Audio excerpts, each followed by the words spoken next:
Welcome to my channel. I am Sad Sangat Astrology, and I am speaking about the Aquarius full moon happening July 29, 2026.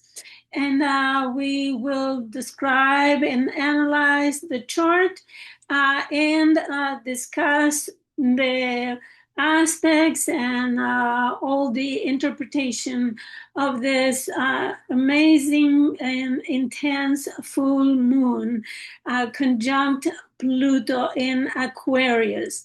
As well as the sun, it is conjunct Jupiter in Leo.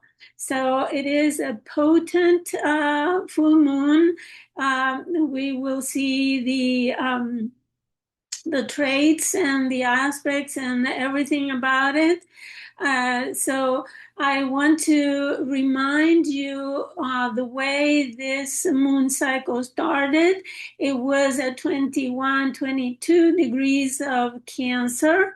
And it was a moon you see here out of bounds and also too close to the Earth. And I predicted storms, big storms, and even floodings when I analyzed that chart. And in fact, indeed, there were several floodings here in Central Texas, but also in other places in the world, like in Chile. And there was a storm that ruined agriculture in Uruguay and in Spain, in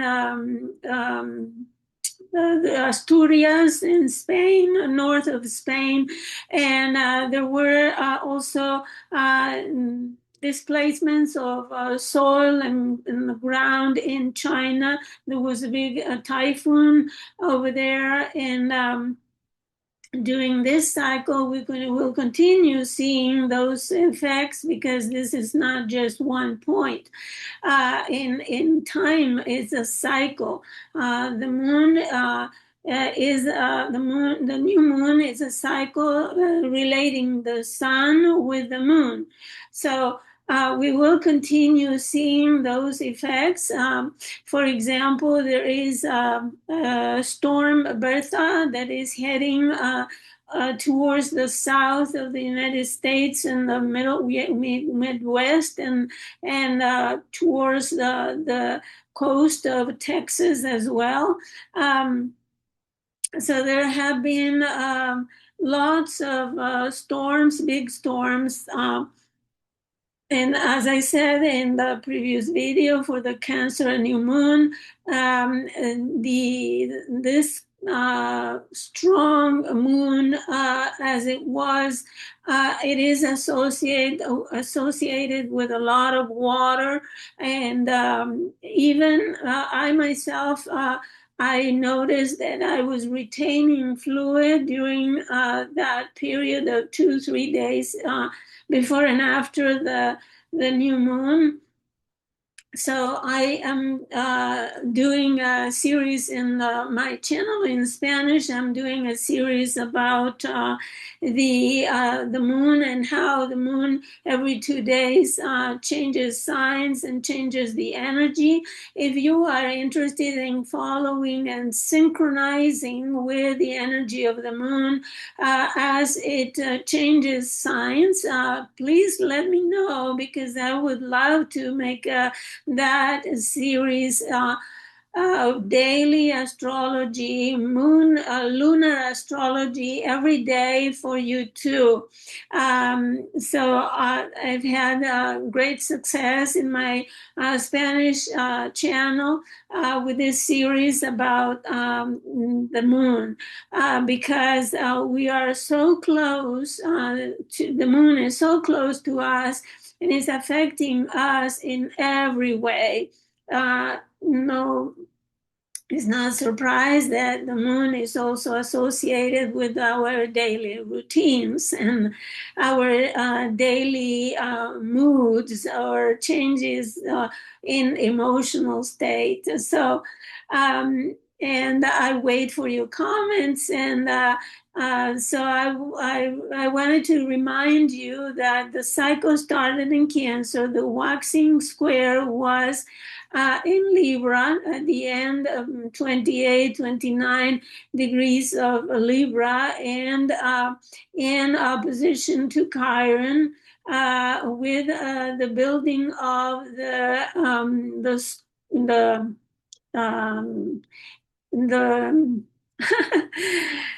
the basket. That's what I wanted to say. The cradle. I was mixing cradle and basket in my mind, and I couldn't get any of those words. Anyways, and as you can see, the moon in from Libra and beginning of Scorpio was forming kind of a boat, right? So it's interesting because it seems like we have been sailing through this moon cycle due to the amount of water that poured over us. All right, so now we are headed towards this Aquarius full moon. Today, I'm doing this video on Thursday, the 23rd of July, 2026, obviously in the afternoon. I think the time stamp is at the bottom of the video, but anyways, here we have the chart, and I will describe it immediately, but I wanted to let you know that I am available to consultations, astrological, confidential, and private consultations. You can contact me at this email on the screen. And I also invite you to visit my satsangat.astrology.blogspot.com, where I just have published several articles. One of them was on the solar revolution of the United States. A very detailed analysis of the 250th anniversary, which chart is going to be current for the whole year until next 4th of July. So very important to read about that. I also published about the November 3rd, 2026 midterm elections. So if you're curious about what the astrology of that date says, just go head on to satsangatastrology.blogspot.com, and you'll find out what is the chart, what does the chart says about the midterm elections in the United States. There are other articles that I have been publishing looking at the future, the astrological future. For example, the meaning of the small triangle between Pluto, Uranus, and Neptune. I wrote also about the Saturn-Neptune conjunction in Aries and a historical perspective, but I also looked forward to the cycle of Mars and the Sun, and also the Saturn-Pluto cycle, which we are now in the sextile, opening or waxing sextile. But I also wrote an article about the square, the upcoming square that is coming 2028, 2030. I don't remember exactly the date, but you go ahead and go to satsangatastrology.blogspot.com, where you find all those interesting articles. So you can, as I said, order your consultation, and even the course that I teach, writing to me at this email on the screen. So I will be back to the chart for the full moon in Aquarius. I also will take a look at how this full moon falls on the US Sibley chart. To get started, of course, the moon is in Aquarius and it is conjunct by 2 degrees, 18 minutes or so, orb with Pluto, meaning that the moon has previously conjoined. I don't have the calendar here, but a few hours before it has conjoined Pluto in her way to perfecting the fullness. And we have the Sun and Leo conjoined by Jupiter. So 6 degrees. We have here the decan of Leo, and in Aquarius, the decan of Aquarius. So, meaning that these are ruled by the Sun and Saturn, and we will see the relationship the Sun and Saturn are in on the chart in order to find out more information. But just this opposition is extremely powerful because Jupiter is amplifying the Sun archetype, right? And I was looking here at the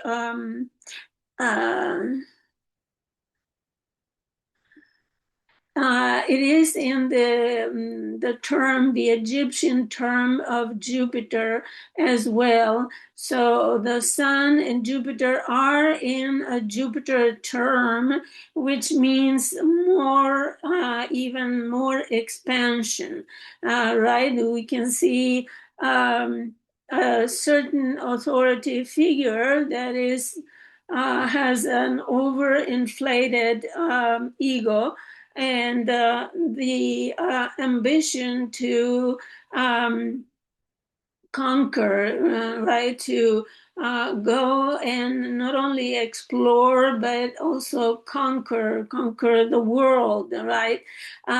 Jupiter is an expansionist planet because it is rival to the Sun, right? And these two together make for a lot of fire. And fire is inspiration, is this force that it gives us the vitality, the will and the power to go and do it. And we have on the opposite side, like contrary, right? This Pluto conjoined the moon, meaning that emotions will be pretty high, very, very strong. And I would say that people and public opinion will be with a lot of fear. Pluto is a planet that gives us those strong emotions that are often taboo. So fear, jealousy, envy, and even desire to remake, reform, or destroy something in order to make it new again, right? So this moon, poor little thing, it is very afflicted, not only by the opposition with the Sun already, but by this very dark, I would say, dark force from the underworld. And we're talking about the sign of Aquarius. It is in the term, the Egyptian term of Mercury. So we're talking about news or communications, uh,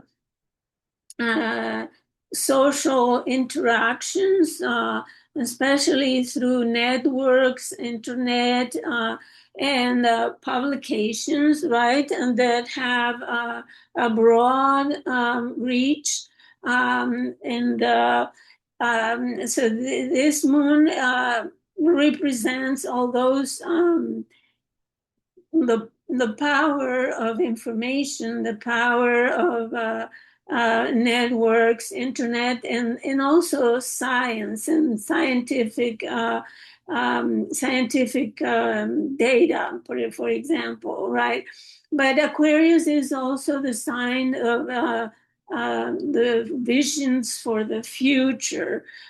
So we may feel very fearful about our future with this full moon. And if you think about the current situation in the world, we have many reasons to be fearful because these belligerent countries are talking about exterminating the other, right? And using weapons that are so powerful that they can wipe out a whole country. And if this is triggered, if this, I hope not, obviously. I hope there is someone with a sanity up there. But if something like this gets started, it could really wipe out the whole humanity. So, anyways, and there is something that actually alarmed me more in this chart because not only we have this strong opposition and these strong archetypes opposing and clashing against each other with no perspective of getting in balance, right? Pluto and Jupiter started their cycle in Capricorn. It is a cycle that lasts about 13, 14 years. And we are now at the culmination of this cycle, meaning that Jupiter in Leo will represent the maximum expression of the Jupiter-Pluto cycle. Is like a full moon for their cycle, right? It is the completion, the maximum potential. There is no more that they can grow together. So if you remember, those conjunctions happened in 2020 three times in Capricorn, near 23 degrees, 24. And it was nearby where Saturn and Pluto also conjoined. So at that time, it was all about the rich people getting, or people or entities getting even richer, and the poor getting even poorer, right? And this is what has been going on since. So, but now this is, as I said, the maximum potential of the cycle. From now on, it cannot grow anymore. It can only go down. So, it can be the harvest of all those efforts, but not any bigger than what it has been. Now, the thing that alarmed me most was this configuration, that it looks like another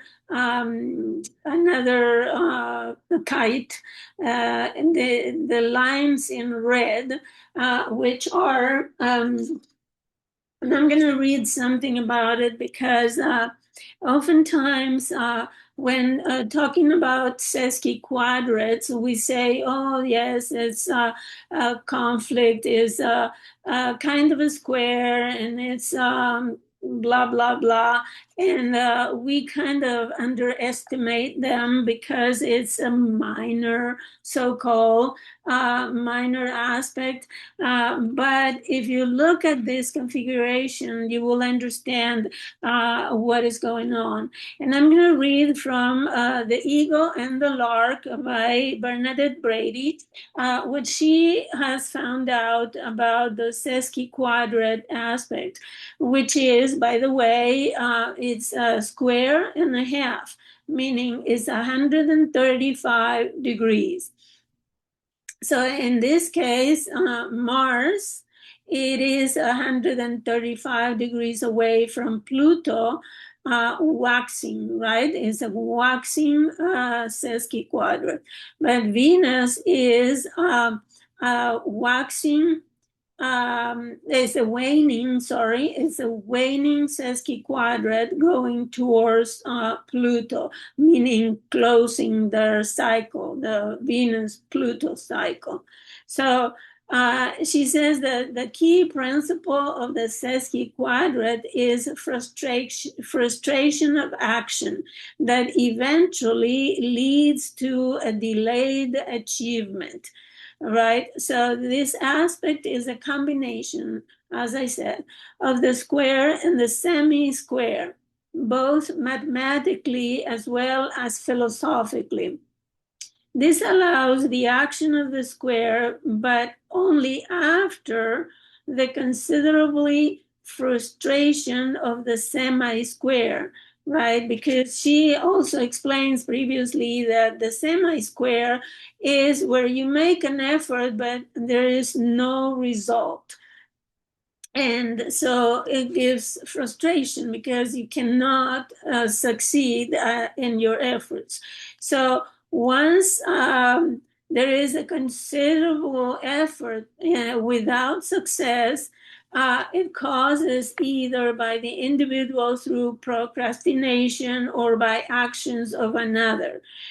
So there are these are the delays that force people into new modes of action, but only after several attempts to proceed in the old direction, meaning that we try and try and try the way and the methods we know, and they don't give a result. But she gives an example of a broken down car, and she says the car would not stop, but then nearly fire again and again and again.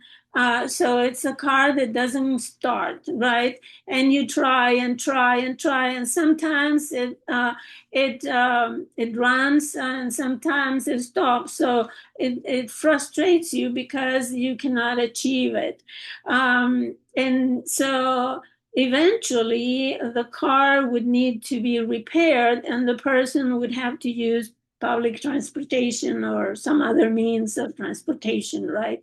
So meaning that this sesquiquadrate is first frustration. You cannot achieve what you want. Mars and Pluto, they are waging a war, right? But at the time, they cannot achieve their objectives.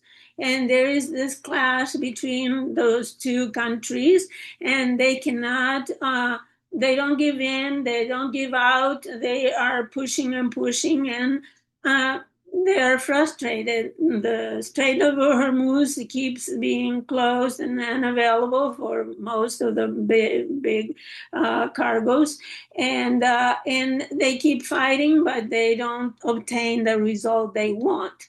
Neither of them.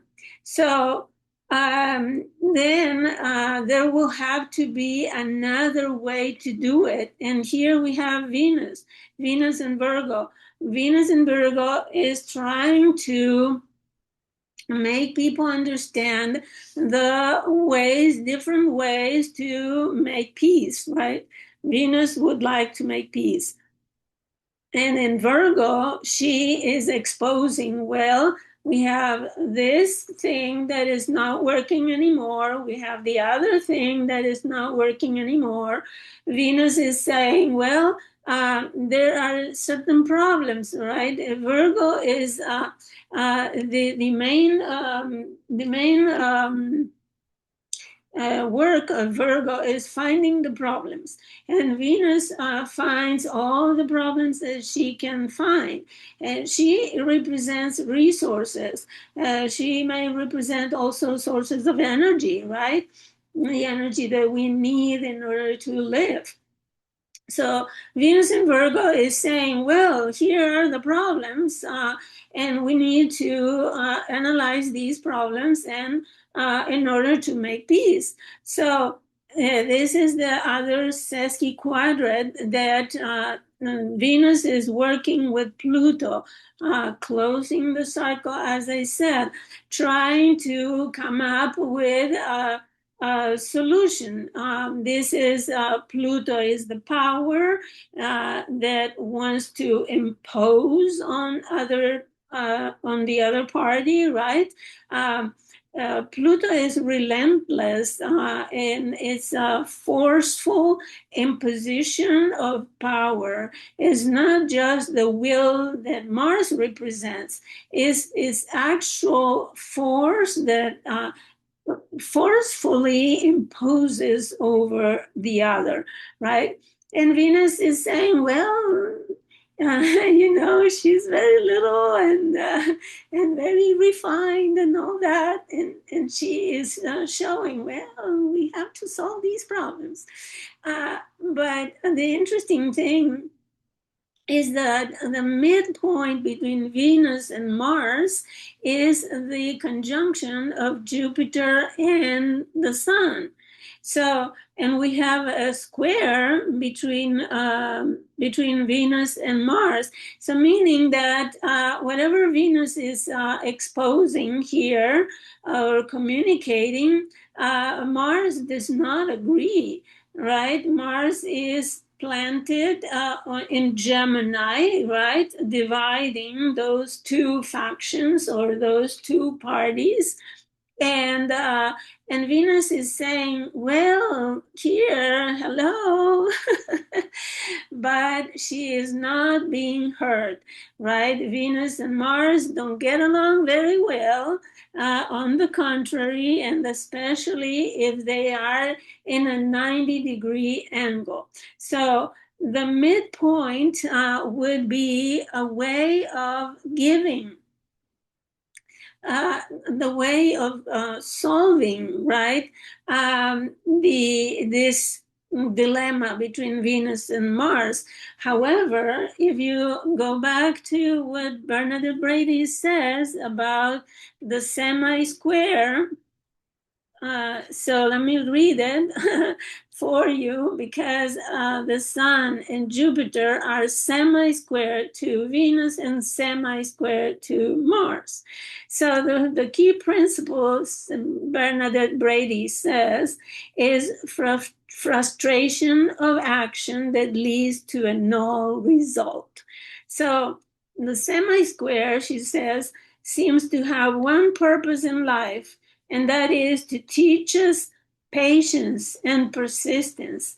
The semi-square in predictive work indicates that a great deal of frustration will occur if action is undertaken. So, any action that is taken by this authority with the inflated ego in Leo, it is frustrated and it won't go anywhere. So it says, for example, you encounter an endless array of obstacles and delays. If you try to push through one set of problems, another will appear. So very little is achieved in that area of the chart while the semi-square is in force. And our actors may experience this energy as hecklers in the audience. The Venus Oh, that's an example of that time. Uh, so this aspect is like waiting for the silt to settle in a pond, she says. If you take action and try to pat it down, it says worse, right? It gets worse. So you need to walk away, give it time, show patience, and the pond will clear by itself, right? So blocks, holdups, frustrations, delays, and lack of achievements are all symptoms of the semi-square. So, as I said, this is falling on the ninth whole house of the Sibley chart, which represents foreign affairs. So there is no. It's like having a car stuck in the sand, and the more you accelerate, the deeper it goes. Uh, so so this is actually an alarming configuration in the situation we are in, because it seems like this authority or authorities are not giving up because of the opposition with Pluto, meaning that they are both sides are they're fixed signs, right?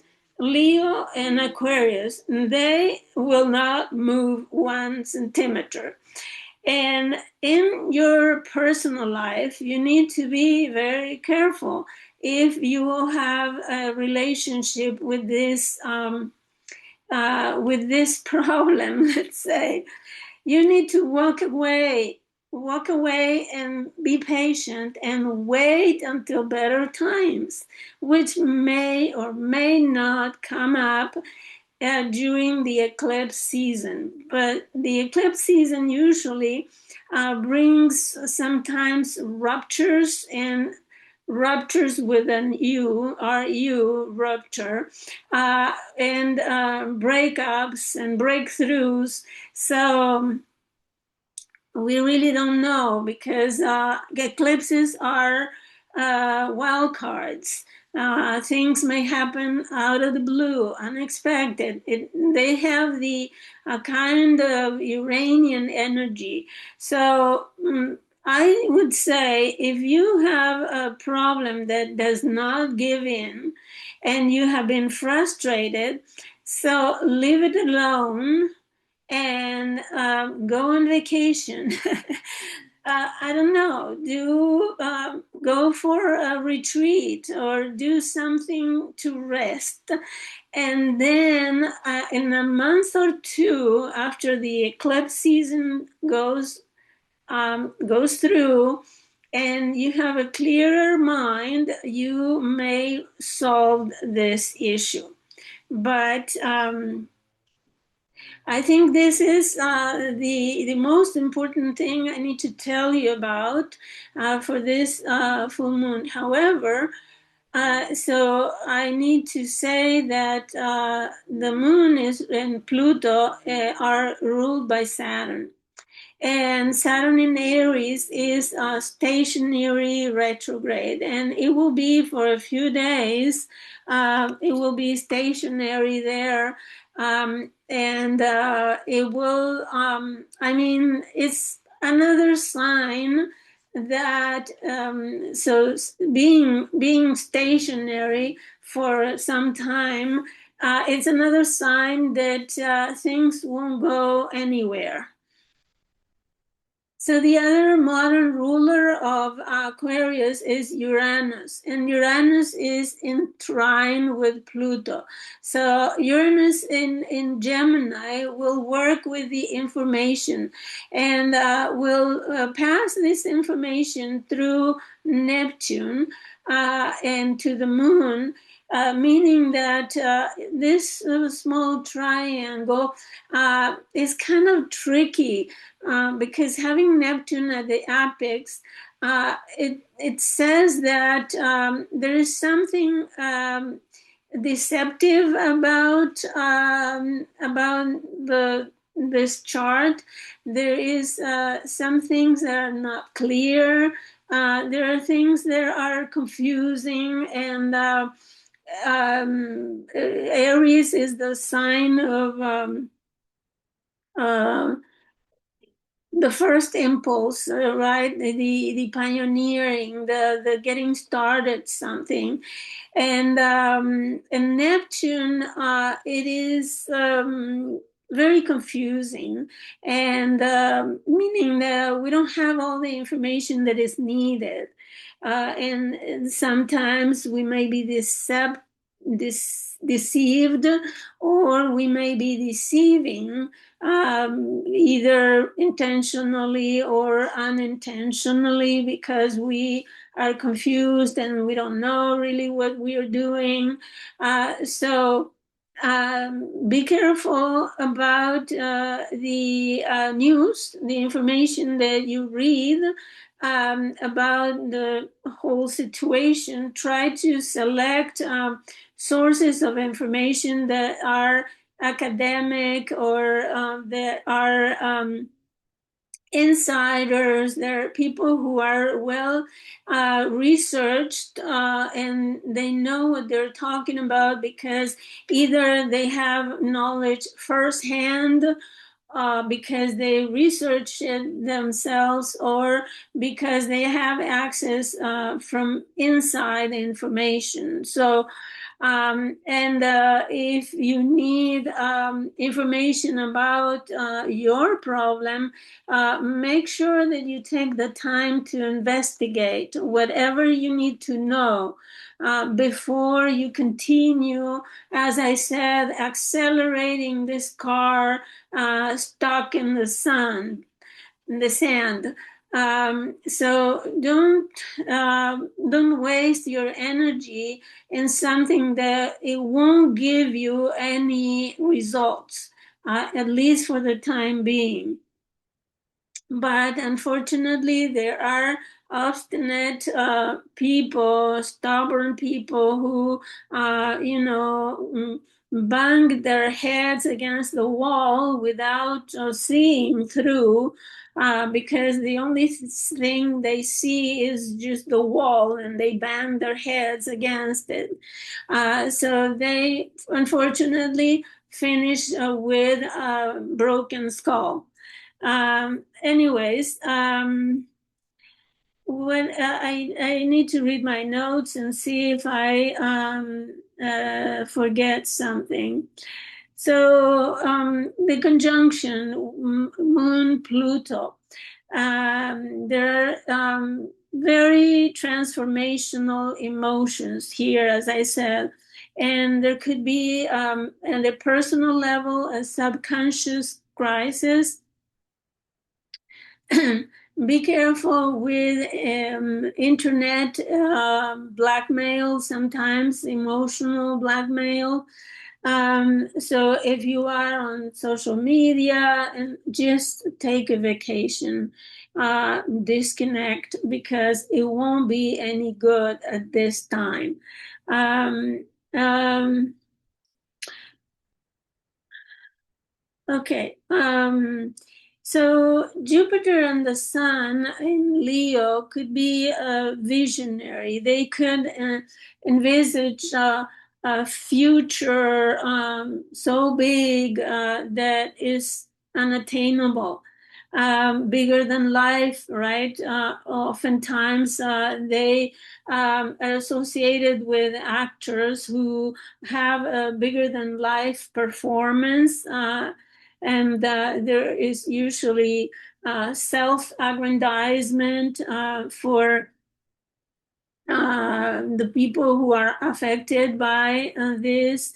Some people are identifying with even God, and there is extreme optimism, extreme enthusiasm for things, and oftentimes um, arrogant behavior, right? Is Leo, after all, when when Leo takes to the stage, it is bold. And imagine Sun and Jupiter in the stage. It's kind of bold. And they may feel unbeatable. They might feel like they have life for forever, eternal life. Um, okay, so what I interpret from this is that there could be serious money or financial problems, and also conflicts with desires and actions, desires, Venus, and actions. So maybe we are coveting something that we cannot obtain, right? Or trying to steal something from others that doesn't belong to us because of the lust, right? Venus and square with Mars, it could be lustful, and it could be extreme passions, and I want that. I want to have that person, and I want to seduce that person, and it's as I showed you, it's not possible to do it, at least for the time being. So it is jealousy, envy, because they have what I want and I cannot obtain it. Um, so, and that lends to a lot of manipulative behavior, right? Pluto.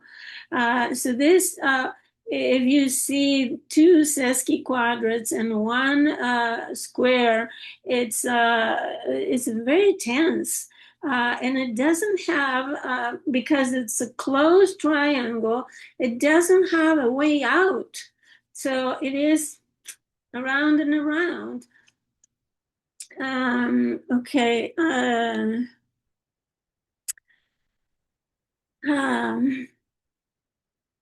So make sure that you don't abandon yourself into overindulgence and spending more than what you have or you could have available in order to obtain what you greed for, because you may get into deep debt that you will never be able to pay because you actually are investing in something that you cannot have. So, okay, so and for those who follow the moon, um, an irregular moon transiting Aquarius is a moon that it takes the emotions to the mind, right? Is reacts in an intellectual and social way. So the emotions are expressed through, for example, the social networks. And also, it's a moon that has reactions in unpredictable, erratic ways, eccentric manner. Um, and it wants to be impartial, but with this chart, it will be impossible. And it will try to have a detached perspective, right? As I said, some of those traits will be impossible with this chart, but the moon in Aquarius feels safe when is able to think things through and express ideas freely. And the way the moon in Aquarius respond is to individualistically, meaning it could be altruist, but it's always thinking about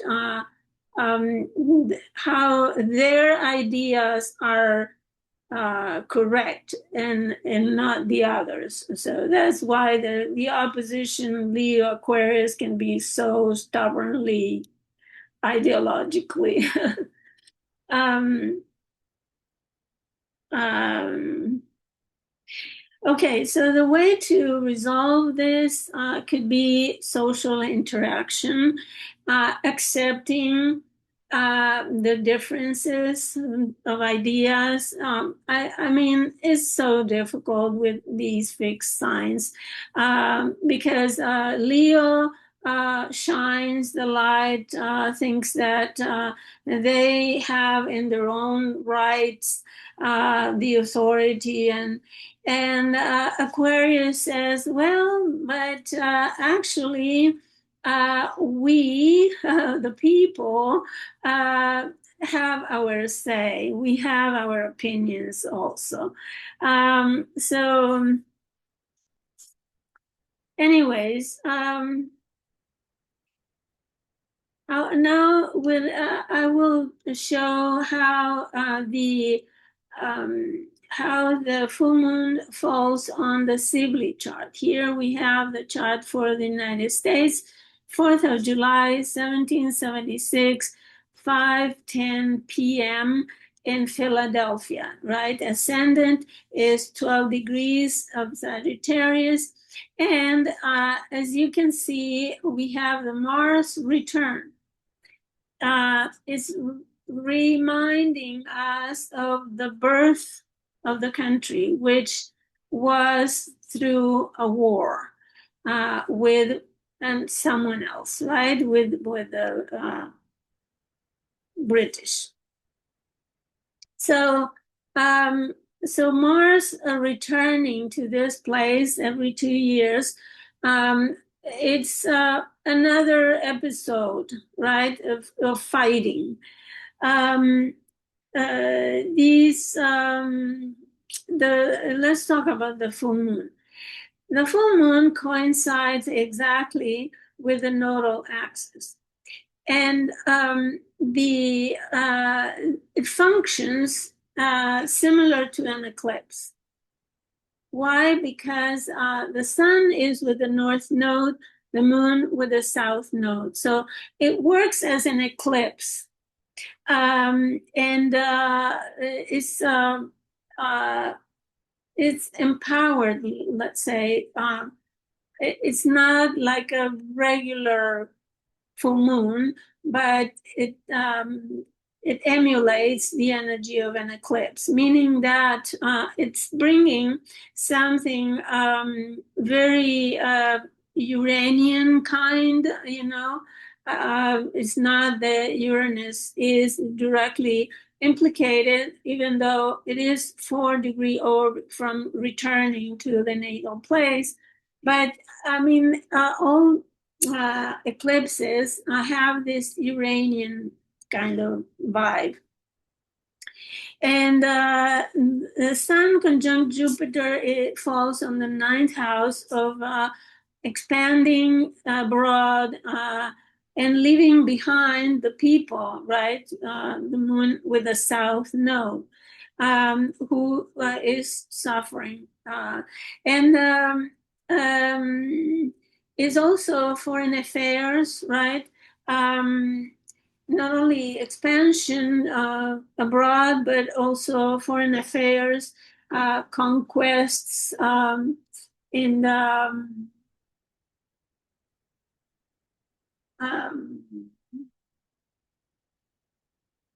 Venus is conjunct of the natal Neptune here almost exactly. So there is this confusion about resources and finances and also food.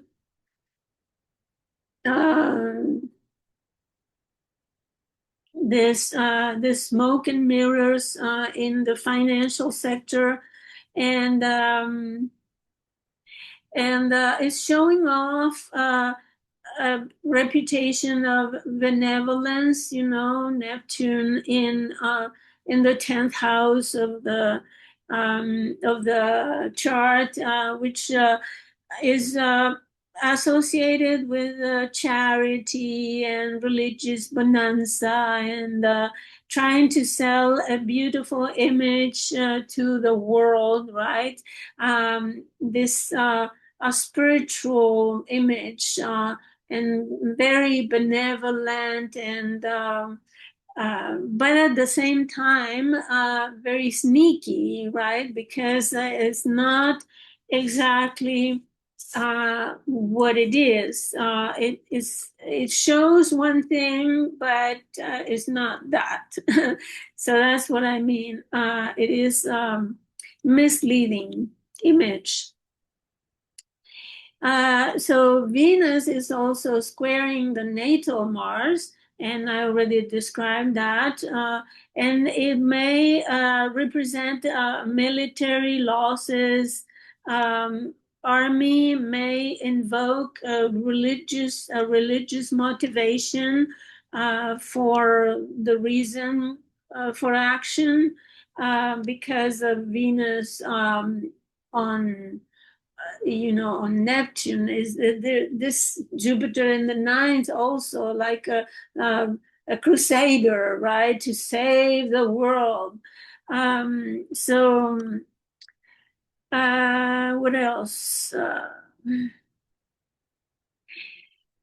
Something else is that Venus rules the 11th house, and Venus with Neptune is debilitated in the sense that it makes believe things and is debilitating the legislation and the legislature.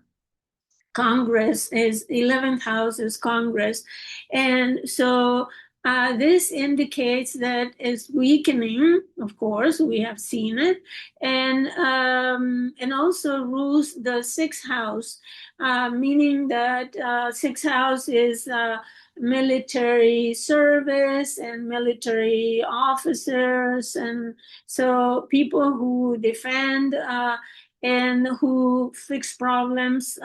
So Venus with Neptune is weakening those 6 and 11 houses.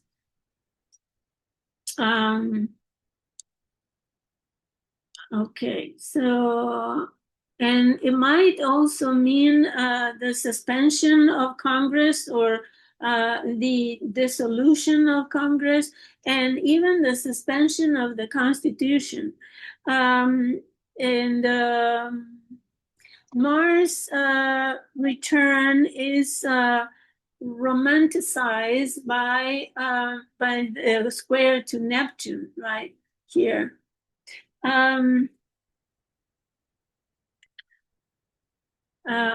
Is this sense of the crusaders to go and convert the infidels and this conjunct series, which to me, I've been following series for several years, and it always showing up with mass death. So it was associated with the Saturn-Pluto conjunction in Capricorn that was associated with the pandemic. So, yeah. What else? Mars also is ruling the 12th house. And remember, I use whole sign houses, every sign one house, and it's ruling the secrets, the things that are done behind the curtains, behind the scene. It also rules the 5th house, and is, as I said, it is afflicted by this square to Neptune and to Venus, activating Neptune. And the 5th house in the world chart is the ammunition of the city that is under attack. Is also diplomacy and that is debilitated as we have seen it. So there is no success for diplomacy not in the horizon.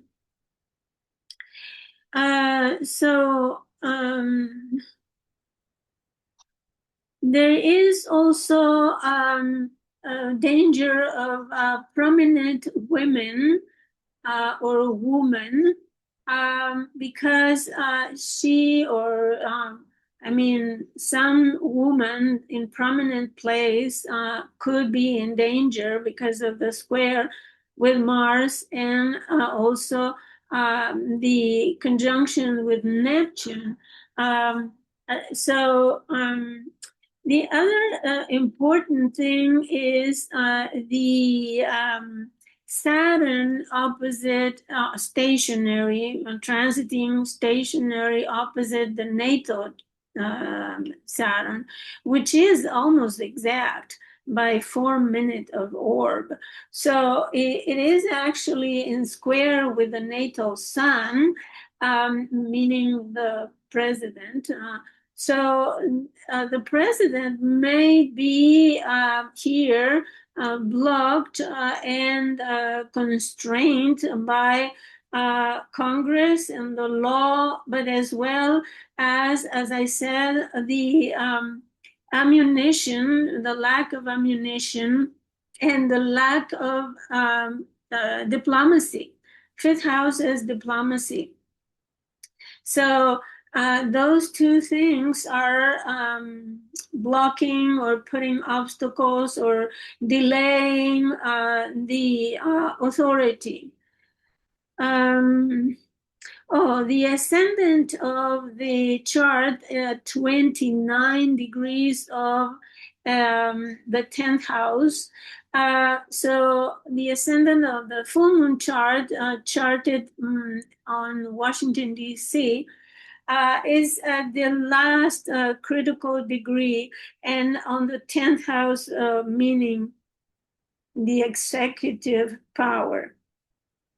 It shows this urgency to end issues related to the maximum authority.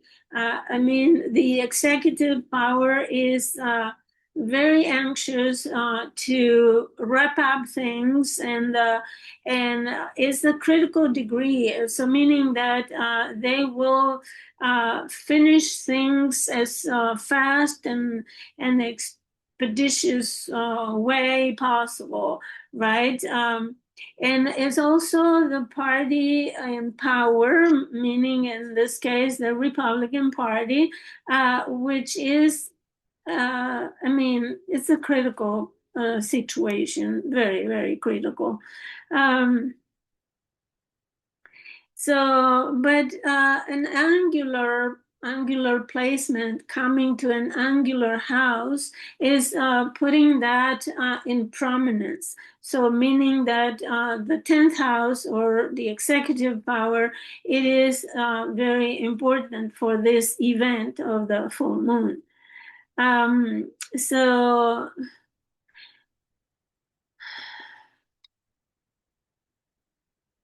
the ruler is Mercury, which is here between the Sun and the natal Mercury, and is the 8th house. So the ruler of the executive power, right, is looking for resources, shared resources with allies and with the enemies, right? Is either coveting the enemy's resources or trying to join forces or resources with the allies. And we have seen in the last 2 days a contract from the president to the king of Saudi Arabia, selling them the capability of coming up with an atomic bomb. So that is joining resources, right? And all of that in exchange of a huge amount of money. So this is the dealings, eighth house, right? It's a dealing that could bring about a huge crisis, eighth house, right? So the ruler of the 10th in the eighth, so meaning that the executive representative is in a situation of crisis and having to make deals, very dark, you know. I know it's Cancer and it has 4 planets and it's Jupiter exalted and all of that. That adds to the crucial eighth house, right? If you have, for example, malefic in the eighth house, that will be good because that malefic will help to heal that the crisis, the profound problems that the eighth house can bring. But if you have benefics, and there are all benefics here, then it makes for overindulgence in dark secret deals and joining forces in a way that is not very clear. Chiron is also transiting now the sixth house and showing the vulnerability of the armed forces and defenses. Oh, the other thing is that all the transits are in the Western Hemisphere, meaning highlighting the relationships the country has with others, right? And the resources and the skills that they need in order to share or have relationships with allies or make enemies their allies, right? Sometimes when you cannot conquer or defeat your enemy, you have the option to join them. Okay, so the full moon on the third house, it is conjoining the south node, meaning that we are exploring past events, right? Maybe past from the early times of the country. And is also third house is communications and is the way the country thinks about things. It's bridges, journalism, freedom of speech, the postal office. I said bridges, transportation, the internet, networks of all kinds, and especially electrical networks. So if you look at the declination charts, and this one is the natal, you see in the natal chart, there is a conjunction by declination between Venus and Mars, meaning the desires or the lust or the passions of the country go together in conjunction with the actions or Mars aggressions, right? So we are in conflicts in order to get resources, Venus, right? Or get what we desire. And Pluto is contra parallel, meaning that there is this push and pull of power, the power struggles that the country has always experienced.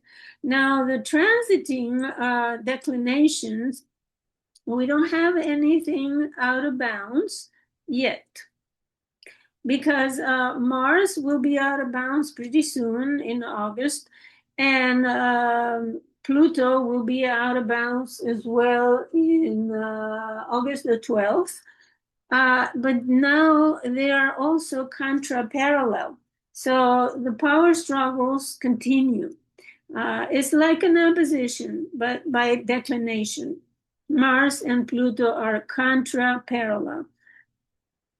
And as I said, they will be together out of bounds in August.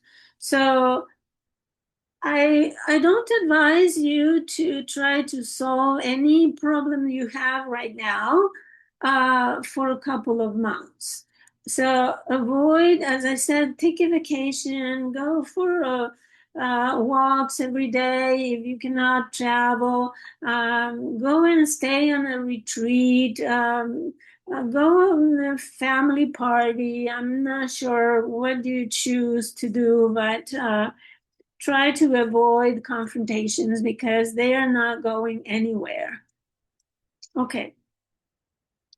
So having said that, the last quarter square will be at 13 degrees of Taurus and 13 of Leo. And we will have this big forming a big grand triangle. So again, we have this energy that goes around and around and around, right? We will talk about in the next new moon. But here you see already during the waning square, Mars is already out of bounds. And yeah. Anyways, if you like my interpretation and the information I give you, please subscribe and give it a thumbs up. It's free for you. You don't need to spend anything on that. So please be kind and appreciate the gift that you receive. So thank you for stopping by, and I wish you the best during this full moon. So see you next video. Bye.